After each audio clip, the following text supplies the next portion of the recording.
ये तबाही ला रहे हैं और ज़ाहिर है इसके पीछे कुछ और कुव्वतें भी हैं। इसको अगर आप इस तरह देखें कि पाकिस्तान में कुछ अर्सा पहले नबातात के कुछ मुआहदे हुए हैं, जिसमें सैंडिक का जो हमारे यहाँ जो सोने की कान है, और रेकोडिक का जो कि हमारी सोने की कान है। उसके अलावा एक और अहम बात जिस पे अभी तक किसी का ध्यान ही नहीं गया, कुछ अर्सा पहले आईपीपीज़ पे शहबाज शरीफ साहब ने मुआहदे किए हैं। अच्छा, मैं उनसे पूछ रहा हूँ, बल्कि मैंने काफ़ी सारा सोशल मीडिया पे उन्हें कहा भी है कि शहबाज शरीफ साहब, वो जो आपका मुआहदा हुआ है आईपीपीज़ के साथ, उसको सामने लाएँ। क्योंकि अवाम देखें, ये जो हमें नज़र आ रहा है इसके पीछे कुछ और चीज़ें भी हैं। आईपीपीज़ के साथ जो शहबाज शरीफ साहब का मुआहदा हुआ है, वो अगर अवाम के सामने आए तो शायद आप ये कैनाल्स के मसले को छोड़ के तो पाकिस्तान की अवाम उस मसले पे खड़ी हो जाएगी। क्योंकि इस वक़्त हम सब पाकिस्तानियों का सबसे बड़ा मसला बिजली का बिल है।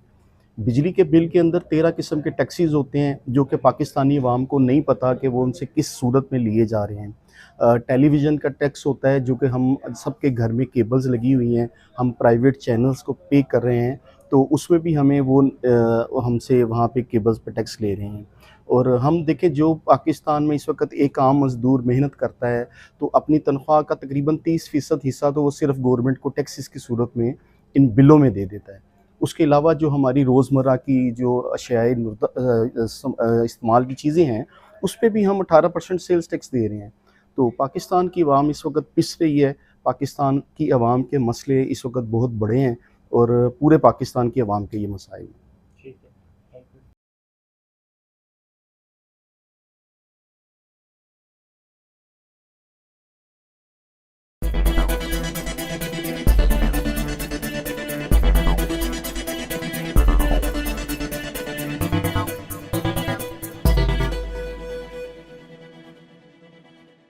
कमाल का